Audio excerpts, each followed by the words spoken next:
I'll reintroduce myself just briefly for those on Zoom.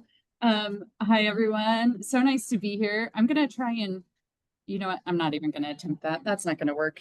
I don't stay close enough to make that work. So my name is Tricia Balluff. I am with the City of Phoenix Office of Environmental Programs. We deal a lot with various environmental compliance with different state, local, and federal regulations, but we also run a lot of environmental initiatives out of our office. So the climate action plan comes out of our office for City of Phoenix. We also have the food action plan and a lot of the food systems work for dealing with food deserts and things like that come out of our office.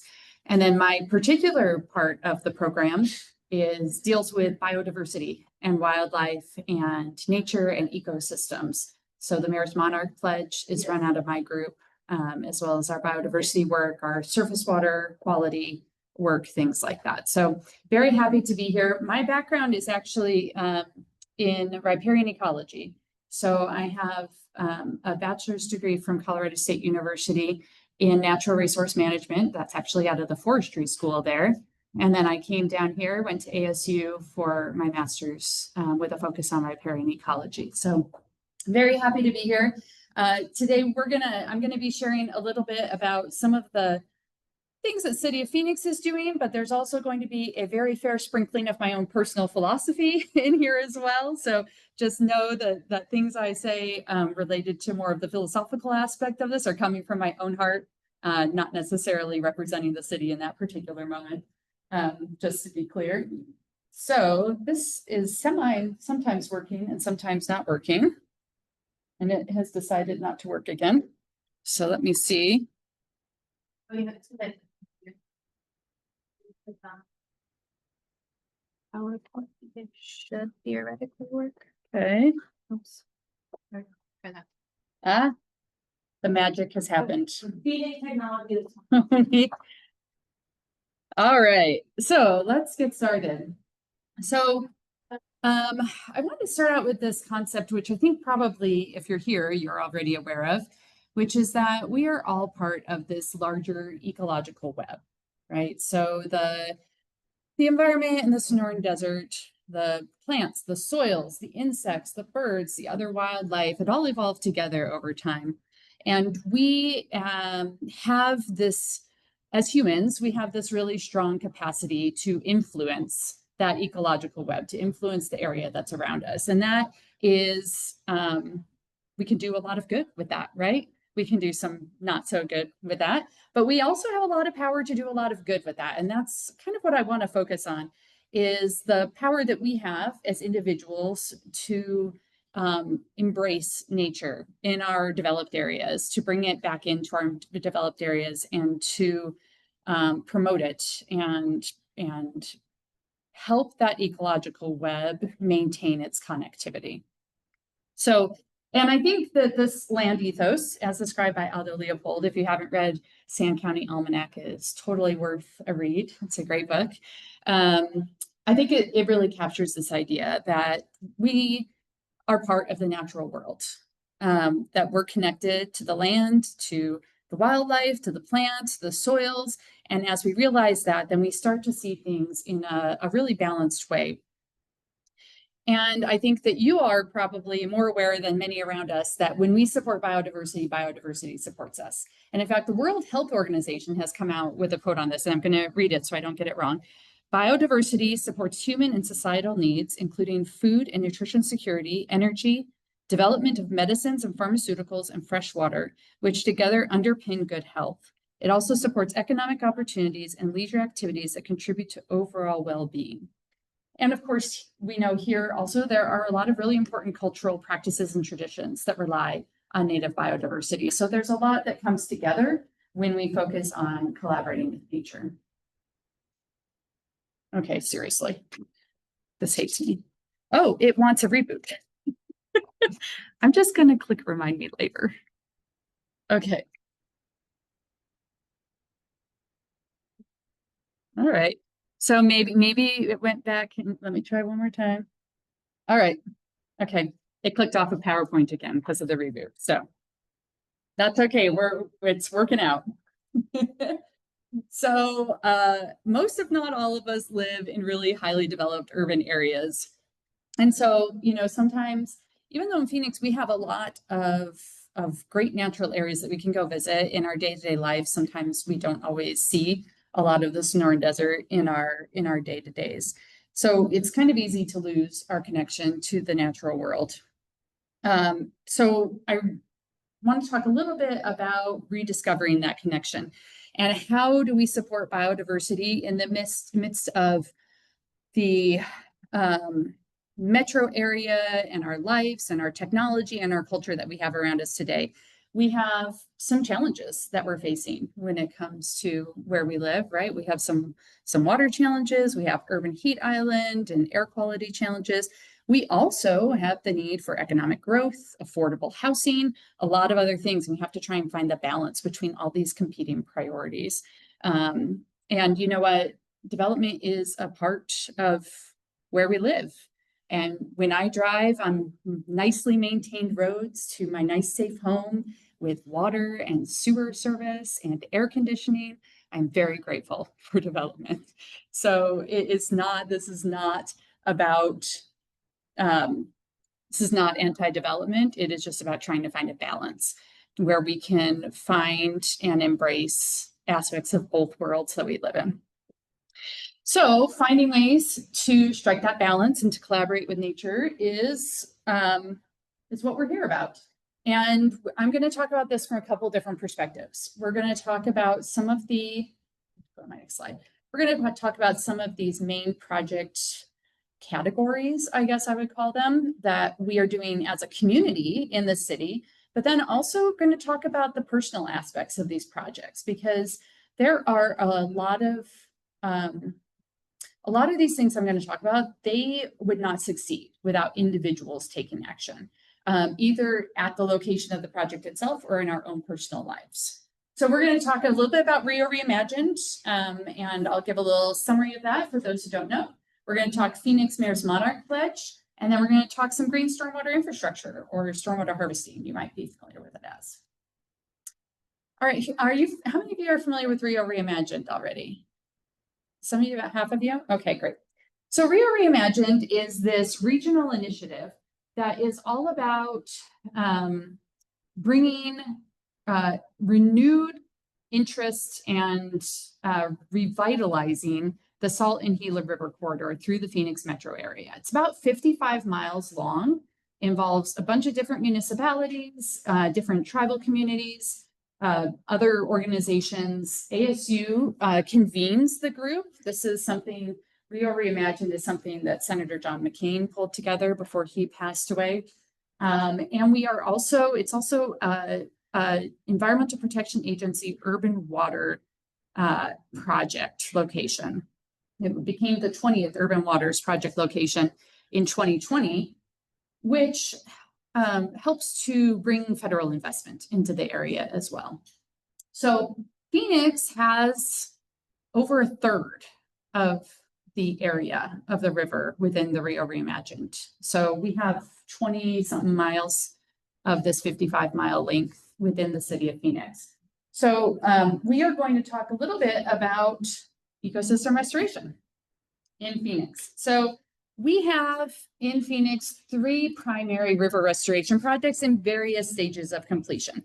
So when we'll talk about each one of these in a little bit more detail, the first, you'll see the 3 of them outlined in different colors on the slide here. So the one furthest to the east in kind of that magenta-y purplish color is Rio Salado Phoenix. Now this project was completed way before Rio Reimagined became a thing, but it was completed in 2009, and it's about 5 miles of river. And we have Rio Salado Oeste in the green, which is that interconnecting piece from 19th Avenue to 83rd Avenue. That one has not yet started. And then we have Tres Rios, which is in blue, and it's 83rd Avenue to approximately the confluence with the Agua Fria River. So that project is partially completed. So why are we talking about riparian restoration, ecosystem restoration in the river, in the desert? So there's a few different reasons. These are all, by the way, U.S. Army Corps of Engineers Civil Works projects with the city of Phoenix as the local sponsor for those. So one of the reasons why we've been thinking about these and talking about them and wanted to get them accomplished is because, you know, it's estimated that 90% of native riparian habitat has been lost across Arizona and New Mexico. That's pretty significant, especially when you consider that riparian areas, which are those areas of vegetation along rivers, those are considered the most productive habitat. And they provide really important benefits. An estimated 70% of threatened and endangered vertebrates in Arizona rely on riparian areas for at least part of their life cycle. Riparian areas act as a buffer for the river. They help to capture and reduce the influx of non-point source pollution into our waterways, into our rivers. And they are really important wildlife movement corridors. So a lot of wildlife species, you know, their habitat has become fragmented with development. Rivers and washes provide really important movement corridors for them to continue to move around, which helps with genetic diversity and really supporting the populations of those species. So because of these outsized impacts that riparian areas have on the ecosystem, these areas become really important for restoration purposes and for focused restoration. So that's a big part of the reason why we're focusing on it. It also is very helpful that with the U.S. Army Corps of Engineers, we have a pretty nice federal source of funds that can help us accomplish these because they cost money. It's helpful to have someone share that cost, right?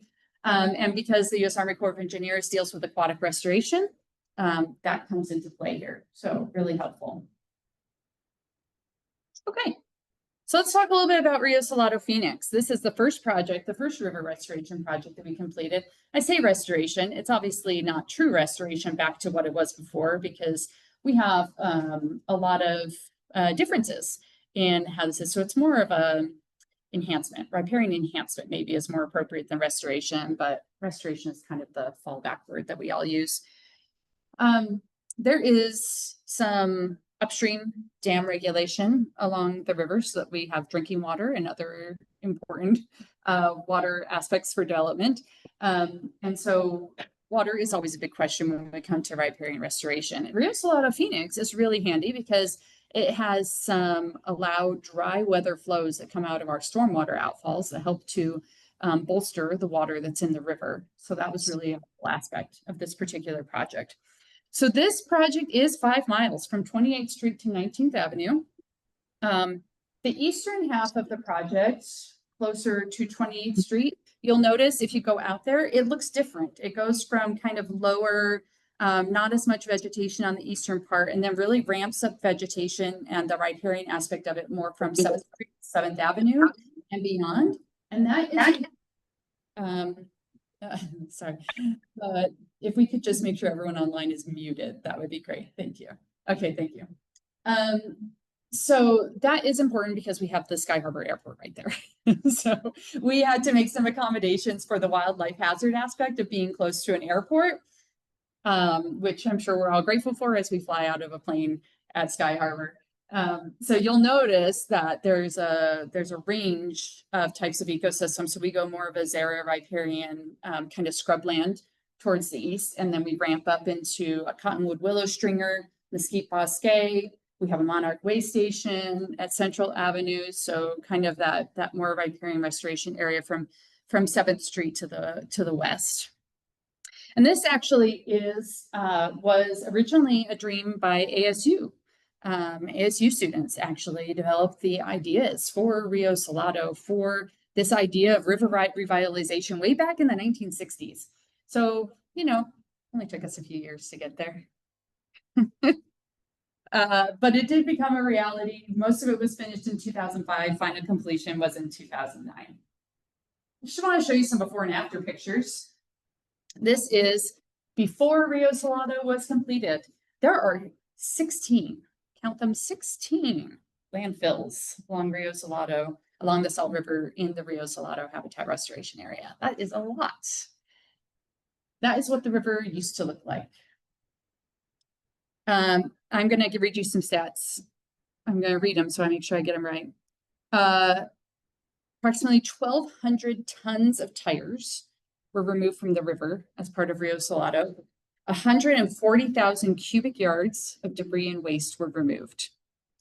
The low flow channel was widened a little bit to carry a little bit more flow. And then we had over 76,000 trees, shrubs, and forbs planted using local seed cuttings and local seed collection and cuttings. And we have, in addition to the dry weather flows from our stormwater outfalls that help support this habitat, we also have some drip irrigation for the stuff on the terrace levels and the banks for the xera riparian, the mesquite bosque, the palo verdes, things like that, using some groundwater wells. So that's what it looks like now, on the right there. Really great area for passive recreation. We just had Nature Fest Phoenix there on Saturday. It was really fun. Really great area to go out and realize that we have a river in Phoenix. So a worthwhile project, I think. And just so you know, this is kind of what that conceptual drawing was look like. We have 595 total acres of riparian and xera riparian restoration. There are now over 180 species of birds and other wildlife that have been identified using this area, including the threatened yellow-billed cuckoo and the endangered Yuma Ridgway's rail showed up for the first time in 2023, and we were very excited about that. Thank you, Ruth. We were very excited about that. This area has been used for burrowing owl relocations. We have some artificial burrows constructed out there so that burrowing owls could be relocated there if they get moved due to development coming in. We have Audubon Center at Central Avenue, and we also have Living Wildlife over around 24th Street. And there is a trail that goes from Rio Salado all the way through into Tempe and into Mesa. So we have a regional trail that connects along the river, which is really exciting. We have approximately 45,000 visitors annually and 4,000 volunteers providing over 20,000 hours of service annually in this area. And that is where we come to the personal connection to Rio Salado, because sure, this got constructed with the U.S. Army Corps of Engineers and with the city of Phoenix. But when it comes to valuing it and helping to take care of it, it's the choices that we all make that make a difference here. It's not throwing trash on the street so it doesn't get washed into the river through our stormwater outfalls, through our pipes, our stormwater pipes. But it's also the volunteers who come out and pick up the trash from the river, from the people who do drop their trash on the street and it washes into stormwater outfalls and through our pipes into our stormwater outfalls. It's people who volunteer to go out and plant more native plants, to remove invasive species, to put in vegetation that's been replaced by invasive species or it's been washed out from flood flows. So there are so many people, 20,000 hours, did I say? Yeah, 20,000 hours of service annually from volunteers. And Rio Salado benefits from that every day. It's amazing to see how much people love and care about this area and the difference that they make to this area. They have made such an impact on stinknet in Rio Salado. And it's really great to see. That is a tough invasive species. We have people that go out pretty much every week, just recurring volunteers every week that go out and pull stinknet, and it helps. It makes a difference. So, all right. I'm going to skip Rio Salado USA for just a minute. I'll come back to it. We're going to talk about Tres Rios. Tres Rios is a really unique and interesting project. It's about 6 miles of the Salt and Gila rivers, and about 700 acres of in-river restoration and 400 acres of wetland restoration. It is partially complete. Our next step is the construction of trailheads so that people can access this area a little bit more easily. Right now, we have a lot of the restoration done, but there's not really any great way for people to get to it. And we want to make sure people can access it. So trailheads are a really important next step for this project. We're working with the U.S. Army Corps of Engineers to try and get those constructed. So, excuse me. So this is really interesting because this water source is different. It is treated effluent from the 91st Avenue wastewater treatment plant. So you'll see, I'm gonna try and use my little pointer. This area right here, that little square of water, those are called the flow regulating wetlands.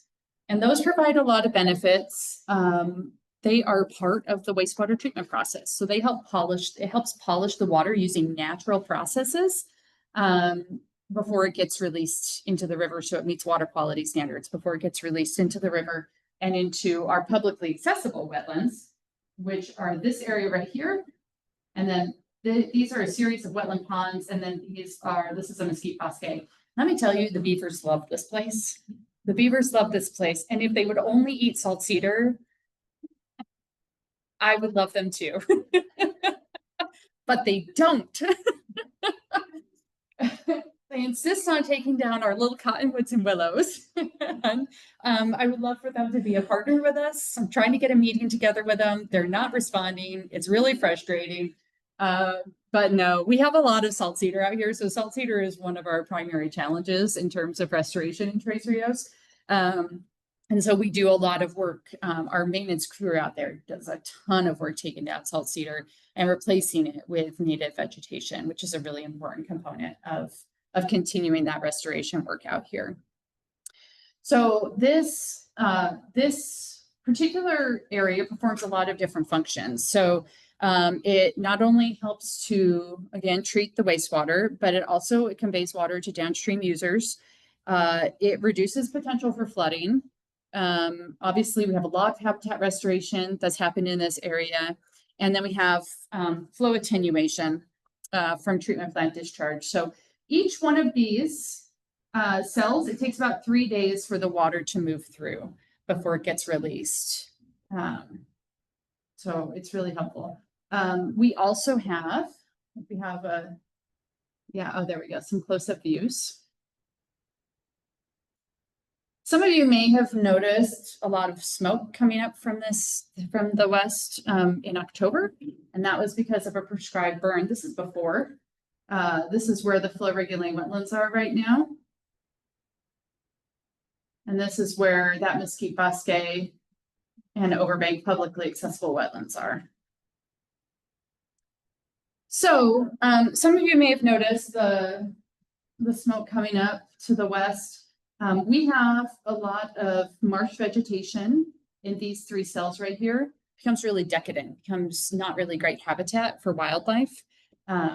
Especially, we really want to help encourage the use of the area by the endangered Yuma Ridgeways rail, which likes more of the young stands of cottonwood and of cattail and bulrush. So after trying a lot of different things, including some very expensive manual removal of cattails that took forever, we talked to U.S. Fish and Wildlife Service, and we all agreed that a prescribed burn was probably the most effective way to handle cattail management in Tres Rios in the flow regulating wetland areas. So we burn one of these cells every year. This was our last year for a little while because we've done all 3 of them over the last 3 years. So now we're doing some quarterly monitoring to check and see how things are recovering really well, I might add. It looks amazing out there. And we're going to determine an appropriate recurrence interval from that. So really important working with our federal partners, our wildlife agencies, to make sure that we're handling this habitat in a way that's really beneficial for the species that are using it. We have a lot of different species that use this area. It is such a cool place. If you are a birder, you need to go to Tres Rios. It is amazing. We have bald eagles that use it for hunting grounds. We used to have a nest there, but the tree fell over, so they went someplace else. We have killdeer, painted buntings. We have great herons. We have a resident flock of white pelicans that just live there. Over 200 species of birds and other wildlife, bobcats, beavers, many, many, many beavers. Bless their hearts. Javelina, raccoons, so many different species of wildlife, and so many birds. Definitely yellow-billed cuckoo uses that area, we believe, for nesting actually at this point. And then Yuma Ridgway's rail also uses this for nesting. So we're really excited about that and the return of those species. Really cool area. If you want to go, we do ask that you get a permit from our Water Services Department. If you Google Tres Rios, you should find the site pretty easily. It's a really easy online process. They just, because we don't have formal trailheads, they're just trying to keep track.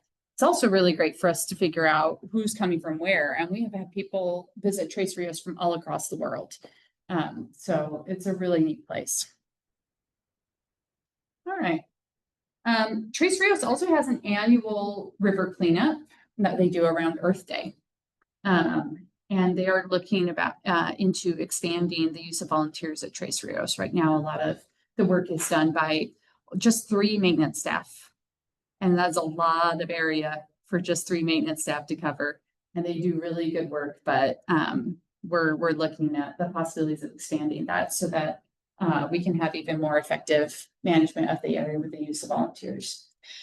All right, so let's talk Rio Salado Oeste. This is that middle piece between Rio Salado Phoenix and Tres Rios. This project has not started yet. We are talking to the U.S. Army Corps of Engineers about how we can move this project forward. This are pictures and an aerial of what it looks like right now. The water that you see in this section of the river is primarily these little pondy areas right here. It's primarily from sand and gravel pits that have dug down far enough that they hit groundwater. And so it kind of pools up in there. So that's usually typically the water that you see is primarily that. Although we do have some dry weather flows that come in from outfalls like we have in Rio Salado Phoenix. So this is a project that is still, we're going to have to work through core processes, which, as I'm sure you can imagine, can take a while. So this is in the future. It's not on our doorstep, like about to hit construction, but we are working with them on discussing the feasibility and working on getting the studies and everything underway that can help us move this forward to get design and construction funding.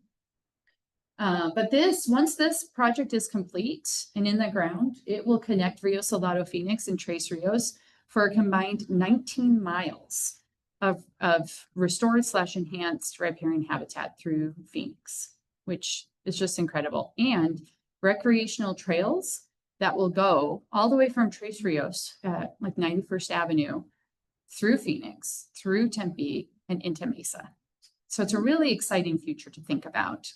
And as we get the feasibility study going and everything, we will be having a lot of public meetings and public input. So we hope that you all will come and provide your input and give us your opinions and your thoughts and your perspective on this project.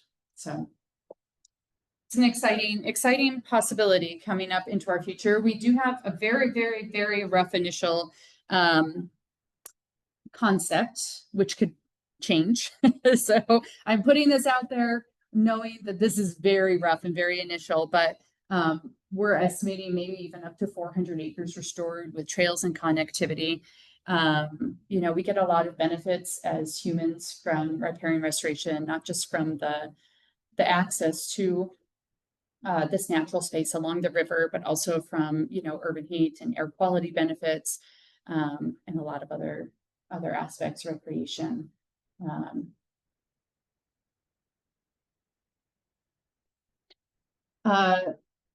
Rachel Carson wrote, "We are not truly civilized if we concern ourselves only with the relation of man to man. What's important is the relation of man to all life." And I think that these restoration areas are a good example of how we can relate, us as humans, to all life. I'm sure the beavers will come here too. I really do love them, but if anyone knows how to train them, I would love to get them working for us. All right, we're going to switch gears a little bit and talk about the Mayor's Monarch Pledge in Phoenix. There are several cities in Arizona that have joined the Mayor's Monarch Pledge. Mesa, Tempe, Scottsdale, I believe, and Flagstaff are the ones that I'm aware of in addition to Phoenix, but I'm going to focus on ours. first, a quick little run through of some monarch stuff. Natalie can get up and talk about this better than I can, I'm sure, but sometimes when I talk about the Mayor's Monarch Pledge, people are like, but I don't ever see monarchs. So why are we doing this? Because monarchs don't come through Arizona, but they do. And the fact that we don't see them very often is kind of the point. So they do migrate through Arizona and they migrate through Phoenix. There is some evidence also that some of them stay across the winter here as well. Now, they're smart little snowbirds. So when it gets hot, they move up north. They don't hang around. So you won't see them in the summer. In fact, if you see something that you think is a monarch butterfly in the summer, it's probably a queen butterfly, which do stay all year round and are also very similar in terms of the vegetation that they need to monarch butterflies. And we love our queens too. So, but they do come through Phoenix. And these are some maps from some tagging that Southwest Monarch Study has done that show that movement on their way to overwintering grounds, either in coastal California or in Mexico, and then of course up north in the spring. So I think I might have stolen this picture from Desert Botanical Garden, actually. So, but drivers of decline. Why is monarch butterfly struggling? Well, there's a few reasons. Loss of habitat, right? Both loss of milkweed and loss of overwintering habitat in their overwintering grounds. Loss of nectar plants along the way, and pesticide use is pretty significant, and of course climate change. Things are blooming at different times and things are changing. So we want to help support the entire life cycle all the way through, and especially what we focus on in Phoenix is primarily migration habitat, because we really want to help them get through in their migration, be able to reproduce as they do. And, you know, we even have reproduction happening in the fall and into the winter. We find eggs and caterpillars on our milkweed on city property. I found a caterpillar in December. So they stick around and lay eggs. So milkweed. Milkweed is essential. This is the only species that the monarch caterpillar will eat. It's where the monarch butterflies lay their eggs, and it is what they eat. And you might think this is a desert milkweed that this particular monarch caterpillar is on. We had planted this in September, and this is December. That same December, we already had a monarch caterpillar on it. So they will find it and come, because this is downtown Phoenix, right beside city council chambers. There is not a lot around in terms of habitat. But boy, they found this patch of milkweed and nectar plants that we planted out there. So just 3 months later, we had a couple of monarch caterpillars out here. And this is a desert milkweed. And when I first put those things in the ground, I was like, there is no way. There is no way that this spindly little thing can actually support a caterpillar. But they do. And it doesn't hurt the milkweed. They survived just fine. And that caterpillar grew and had a little chrysalis, and it was great. We had 3 caterpillars on one desert milkweed earlier this year. So yeah, they love it. They do great with it. But there's not a ton of milkweed around anymore. It can be a little hard to find. But I can usually find desert milkweed in one of my local nurseries. I can't usually find it in like the big box stores, but I can find it if I go to one of my local nurseries. So that's important. I can usually find desert milkweed, and sometimes I can find pine leaf milkweed. And really, the only time I can find Arizona milkweed is when Desert Botanical Garden has their plant sale. So Arizona milkweed is harder to find in commercial nurseries, but you know, the more we ask for it, the more they'll have an incentive to carry it, right? So we have the power to make change in local nurseries by what we demand as consumers. So that's an opportunity. Okay, so just a really brief history of some of our monarch butterfly work in Phoenix. So leading up to the Mayor's Monarch Pledge, we really kind of accidentally created monarch habitat on occasion, except for Rio Salado. We actually worked with Southwest Monarch Study, put an actual monarch way station in the ground way back in 2011. That was our very first monarch way station on Phoenix property. But yeah, for most of it, it was just sort of, oh, hey, look, we accidentally created monarch habitat. But in 2021, we joined the National Wildlife Federation's Mayor's Monarch Pledge. And this really helped to focus our efforts in terms of prioritization of monarch habitat in Phoenix. Because when we help monarch butterflies, they're great representative species, right? Everyone loves them. They're gorgeous. They're beautiful. Everyone knows them and people love them. And so they're this really great mascot species, I guess I'll say, for helping pollinators generally across the board. And so that's really how we use the Mayor's Monarch Pledge, is to help the monarch butterfly. And by helping monarch butterflies, we're helping a lot of other species that we know are also struggling. Thinking about the monarch butterfly as a sort of indicator species for pollinators in general. So we, 2021 kicked us off.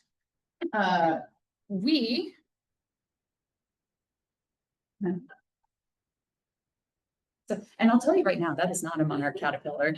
So that guy's going to be disappointed. But why did we join it? Well, we had a lot of other environmental things starting up around that time. We were putting in place our climate action plan.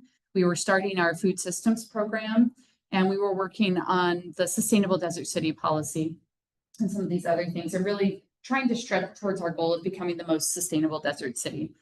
And the Monarch Pledge helps us with all of that by supporting pollinators, which obviously helps us as humans, helps our food systems, increase native biodiversity. As we focus on native plants, that helps in a lot of other ways, from water conservation to that ecological web we talked about at the beginning, and really supporting that Sonoran Desert ecological web that we need. Okay, so we put together an interdepartmental working group that's still active to this day. These are all the departments that are engaged in it right now. This is growth over the years. We started with about 6 of these departments when we first signed on to the pledge. And then we keep gaining departments because people love this work. Departments, we found that across the board, city departments have been really enthusiastic about supporting this work and keeping it moving forward in the ways that they can. And every department has a slightly different approach and way that they can contribute. So from programming, for example, in libraries, to on-the-ground work with volunteers, to including native plants in their plant palette for projects that get put into the ground. There's a lot of things going on. Police department is one of our more unique departments that's joined us, and they did a project with the help of Desert Botanical Garden and U.S. Fish and Wildlife Service to put about 1/10 of an acre of monarch habitat in a bunch of planters they have at the Phoenix Crime Lab. So it's been really cool. The person who dealt with that for the police department crime lab reached out to me just about a week ago and said, hey, could I get a bunch of seed packets from you? Because now that people are seeing all the monarch caterpillars that are on the milkweed out at the crime lab, I have a ton of people who want to put these seeds and these plants in their yards. Can I get some seed packets so that they can put them in their yards? And so when we have habitat, that's really why a big part of the reason why the city of Phoenix tries to put some of this monarch habitat in public spaces where people can access it, because we have limited space, right? So we have city property, we can put monarch butterfly habitat on city property, but what's really going to make a difference is when we each as individuals also bring this into our yards, onto our patios, if we live in an apartment or a condo, and just even a little patch in our backyard or our front yard. As we spread those resources across the city, then we create this whole connectivity of places where the monarch butterflies can stop to drink nectar, to lay their eggs, to do all the things that they need to do to be able to continue their migration, to continue their life cycle, and keep that species surviving and hopefully eventually thriving is the ultimate goal. We also have a lot of community partners. I've listed some of them here, but I'm sure that I've missed some really important ones. But we have some really, really great partners who help with this work, and we're doing it long before the city ever joined the Monarch Pledge. And so we are not taking credit for their work by any stretch of the imagination, but we are recognizing the importance of what they do for the monarch butterfly efforts overall. We have news collaborations. This is the Phoenix Crime Lab project. Desert Botanical Garden provided plants. U.S. Fish and Wildlife Service provided some funding for this project. And we had volunteers, about 50 volunteers, including a lot of Girl Scouts, come out and help plant in the garden here, in these planters. So many planters out there, you guys. Corner of 7th Avenue in Washington, the southeast corner of 7th Avenue in Washington is where this is. They had a few irrigation issues over the summer, so some of the plants died off, but we're working on bringing those back. And we have some really passionate people at the Crime Lab that keep a close eye out on it. They've even started doing milkweed seed collection so that they can provide some. They've provided some for me for our outreach packets so that members of the public can get milkweed seeds, desert milkweed seeds. And pine leaf milkweed seeds is what we have out there right now. Nature Fest Phoenix, we have public events, including Nature Fest Phoenix that we put on. Nature Fest Phoenix is also considered our Monarch Festival under the Mayor's Monarch Pledge. We always incorporate some monarch butterfly messaging as part of Nature Fest Phoenix. This is a big public community event that happens every fall at 7th Avenue Trailhead at Rio Salado Habitat Restoration Area. This year we had about 45 tabling partners, a bunch of really cool activities from planting for pollinators to a river cleanup. We also try to incorporate a really strong art component into Nature Fest Phoenix because we want people to engage with nature through all their senses and through all their different skill levels and ways of learning. So we have kids, crafts, and all sorts of different things that happen there. We had an outdoor puppet show this year. It was really fun with Great Arizona Puppet Theater. So it's a good time. And that is probably our biggest public event around biodiversity that we have every fall. But we also have programming through the library that we put on as well. We also have Audubon Southwest put in a pollinator garden at the Audubon Center at Rio Salado as well. And then we have Keep Phoenix Beautiful that passes out different seeds. We also have native seeds, wildflower seeds at the seed library with the Phoenix Library System. And just a lot of really good work happening with partners. We do a lot of public engagement. So again, really the work that we do to put habitat on the ground is small potatoes compared to what we can do as a community. And so we really try to give people resources as best we can to encourage spreading the on the ground resources across the city. It doesn't take a lot. That's what we say. You know, this is really simple. A pot on a balcony, you know, with a milkweed or a nectar plant in it, that can make a difference. That can help. You don't have to do an acre or 500 acres of habitat restoration to make a difference for pollinators. It just takes a few plants. Just when you're deciding what to plant in the fall, include a few native plants in your yard, and that helps. We also have our monarch butterfly wings, so people can take a selfie in their monarch butterfly wings. We have a bunch of outreach materials, some of which is up here. For those of you online, I'm really sorry. But if you email me, then I can mail you some stuff. So we have some of our outreach materials. We also have seed packets. These are the seed packets we give out to members of the public at our different outreach events. So if you do want to grab one and plant in your yard, you certainly can. We make those from scratch because we want to make sure they have exactly the species we want in them. We're picky. We also have a really big outreach effort every September called Planting for Monarchs Month. And what we encourage is if any of you want to participate in Planting for Monarchs Month each September, please let me know because we have resources social media resources, things like that, that we're happy to share. We would love Planting for Monarchs Month to become a regional initiative and not just the City of Phoenix initiative. We developed the logo specifically without the City of Phoenix bird on it so that it can be used regionally across the board. But we chose September because this is the time of year when people are thinking about what do I plant in the fall? And we want monarch butterflies and native plants to be top of mind for them. So just for an example, this is what we did in September of 2025. We had daily social media posts on @PHX Environment on Instagram and Facebook. We had library programming, including library story times and some educational butterflies versus moths programming. We had some new resources released, including a kids activity book and a mini native plant guide. We had some nurseries, 4 nurseries join us in giving a 25% off sale on desert milkweed at their nurseries. We had Summer Winds, Black Mountain Treeland, and Dig It Gardens all provided 25% off desert milkweed sales for the week of September 23rd through 30th. And we had a butterfly release with Butterfly Wonderland on September 27th. We had some painted lady butterflies released at Rio Salado into their native habitat, which also included a river cleanup and sink net hole, I believe. So we really tried to do a big push in September, I guess is what I'm trying to say. So anyone who wants to join us in that or wants to be aware of it, please let me know because I can include you on a contact list for that for future years. We also tried to institutionalize.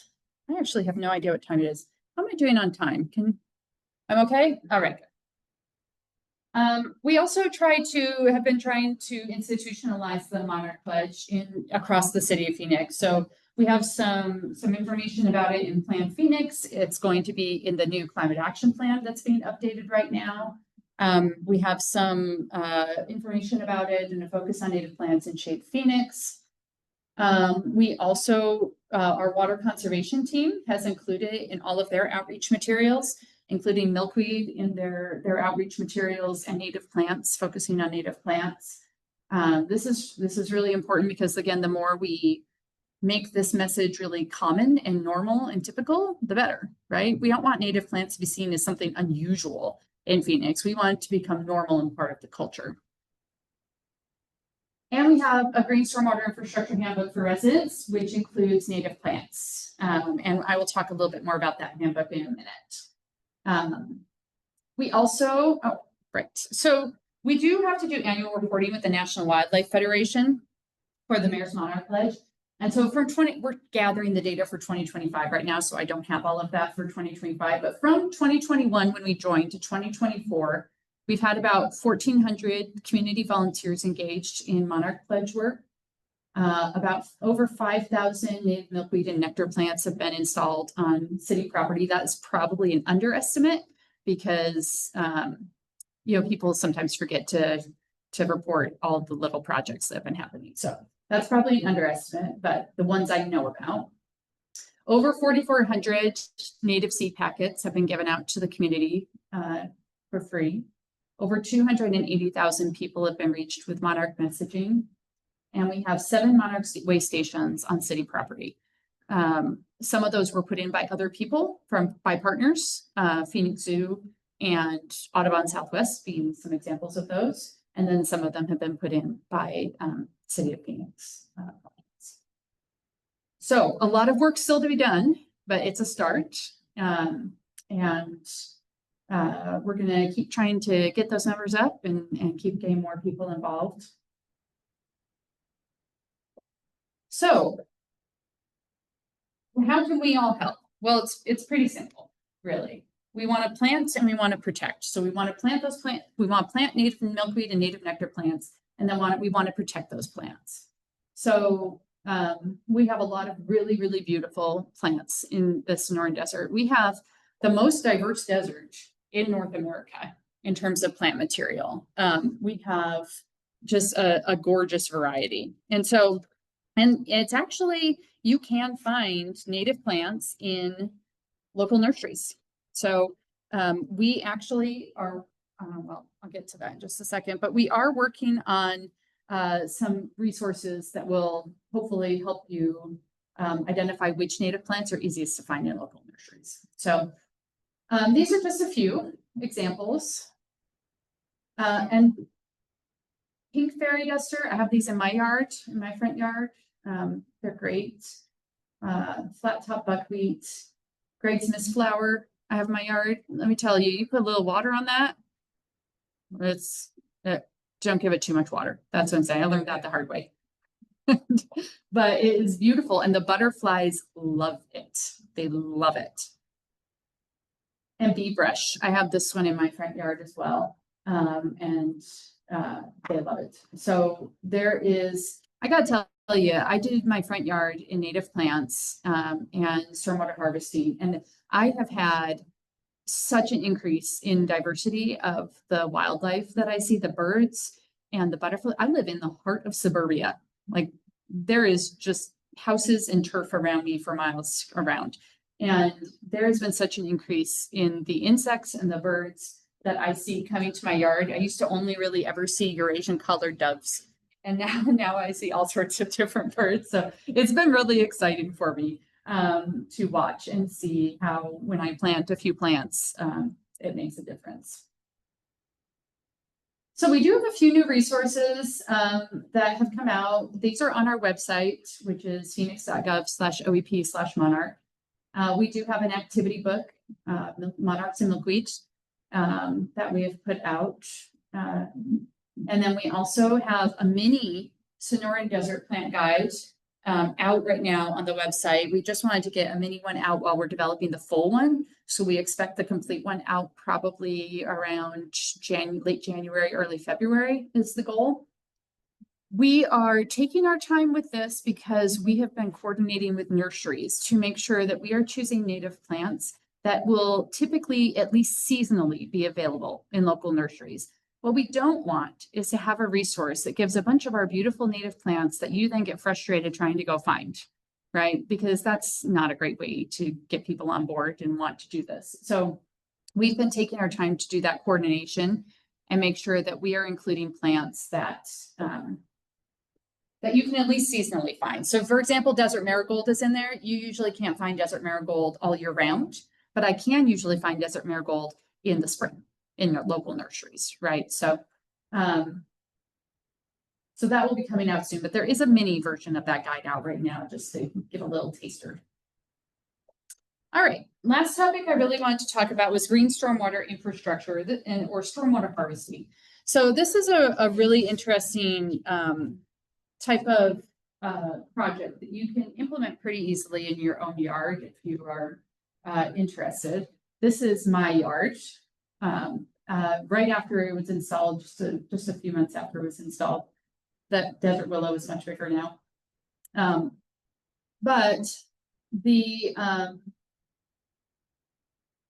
whole idea here is that, okay, we don't get a ton of rain, but when we get rain, we can utilize that more effectively. And when we utilize it on our yards or in our property, whether that's city property or personal property, then that becomes a resource rather than a nuisance, right? Sometimes we look at stormwater as a nuisance, and it can be a resource. And so it's really about a mind shift, right? So by nuisance, I mean sometimes there can be localized flooding or, other situations that occur. We just want to kind of get it into the storm drain and into the river, right? But when we utilize stormwater infrastructure, it can help us with a lot of different aspects. We do have some public examples. That is a curb cut into a bioretention basin at the Phoenix Zoo up in the top left there.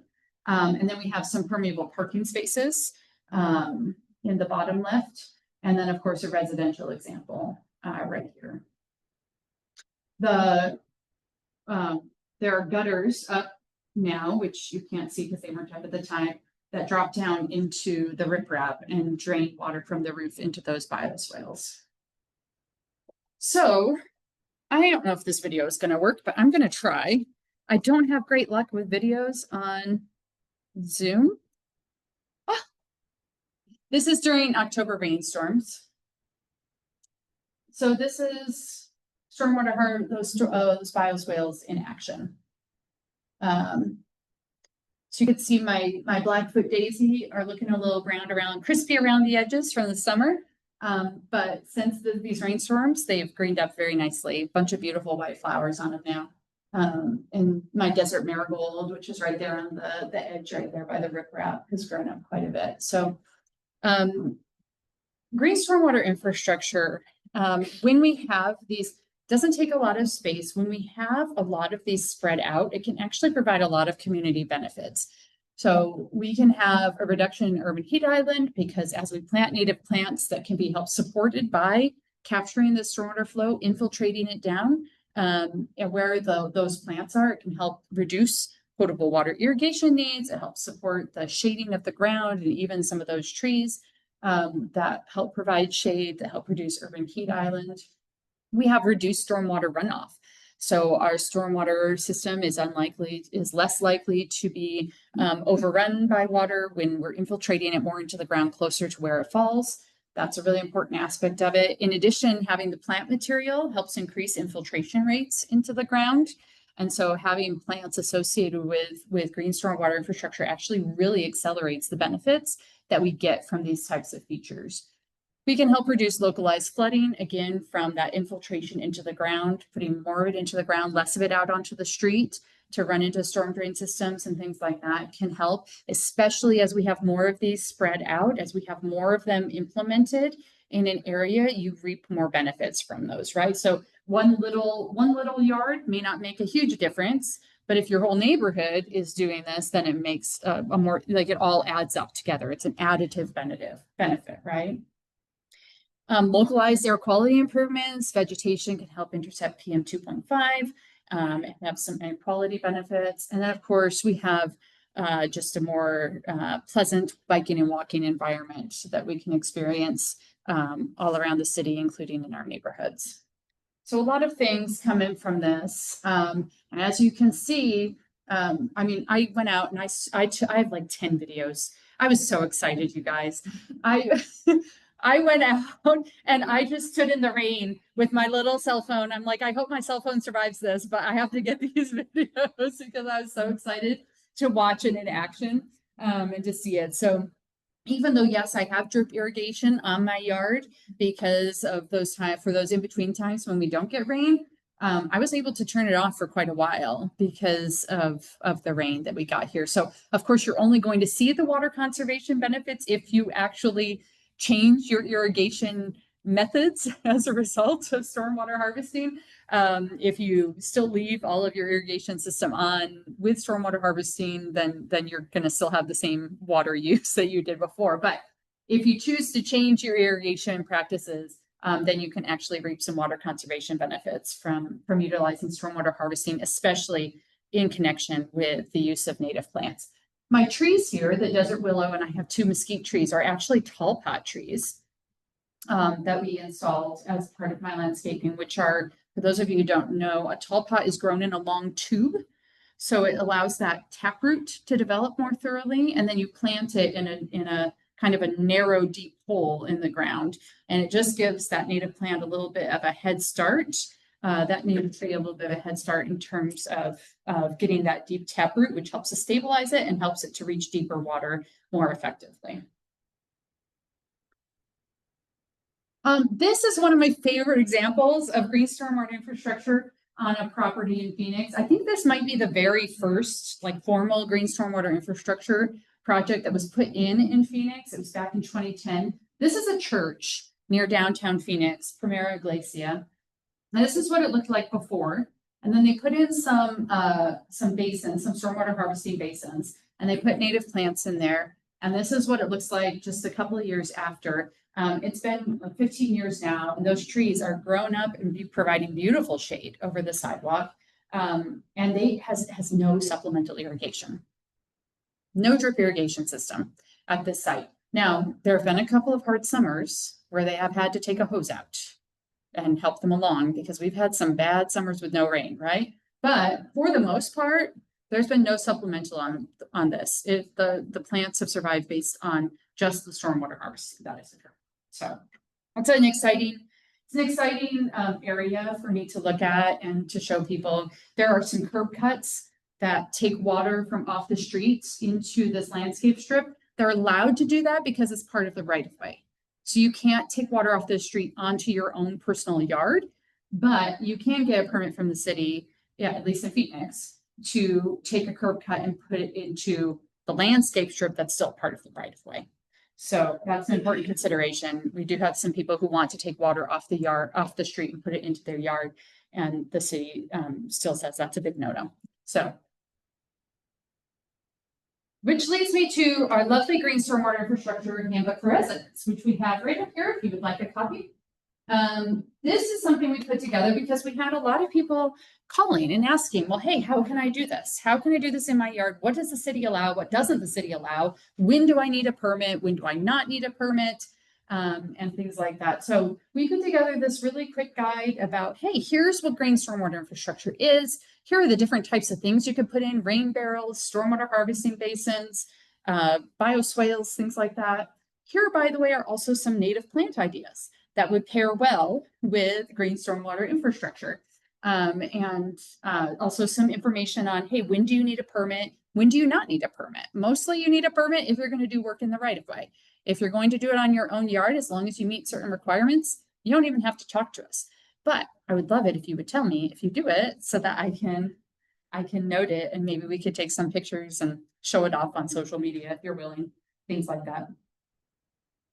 So we do have that up here. And again, for those online, if you want a copy, I'm very happy to mail one to you, or you can just find it online at phoenix.gov/pdd/GSI. You can download one and have your very own electronic copy.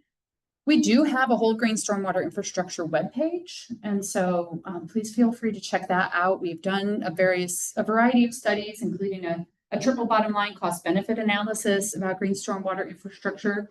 That looks at not just the financial costs and benefits of these types of features, but also looks at the social and environmental costs and benefits of installing these types of features, and some other information. But this handbook is up on there. Okay, and then last of all, I just want to say, you know, obviously there's always progress to be made, right? And I think that there's a lot of areas that we can stretch and grow in. But a start has been made, and sometimes that's the hardest part.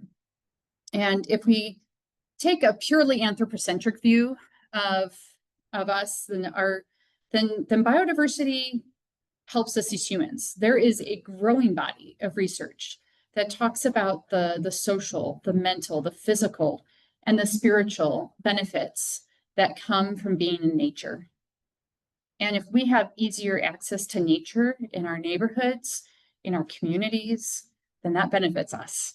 That benefits us as human. If I'm taking a walk in my neighborhood, surrounded by nature instead of surrounded by concrete, that helps me. That helps my community. One moment. The machine will automatically restart in 5 minutes, and I have no option to postpone it, but luckily this is my last slide. So that's great. But it does mean we might lose Zoom for Q&A. Okay. But so what I really wanted to talk about is, you know,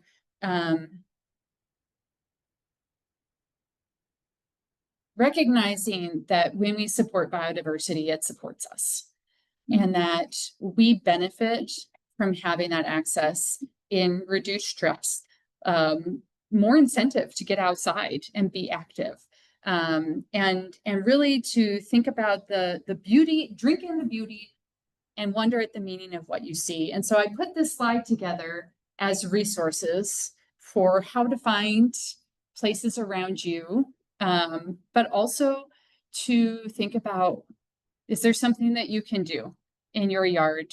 Is there a plant you can add? Do you want to add a milkweed in a pot on your patio to help bring in nature and watch your yard come alive with beauty and with wonder, and benefit not just to us, but to the people who come after us. And I really appreciate being able to be here and share some of the things that we've been working on. And I know that we have a lot still left on our plate to do. There's a lot of different avenues that we can continue to take and grow in. But I also know that real change comes when we work together as a community. And I appreciate that. I'm going to go to one more slide before I run out of time because it has my contact info on it. Oh, okay. Click. There we go. So, oh, that is hard to read. I'm so sorry for that green, you guys. That is awful. That was a design mistake. So instead, I will give you my phone number. It's 602-534-1775. My email is TRICIA dot B as in boy, ALLU, F like Frank, at phoenix.gov. These are last pictures to leave you with from Nature Fest Phoenix that happened last weekend. We had over 115 volunteers participate in a river cleanup, and we had over 900 people come to connect their families with nature. And so it was a really beautiful thing to watch. And I know some of you were there, and I know some of your organizations had booths there as well. So thank you for supporting the event. And thank you for having me here. And I think we're ready for Q&A.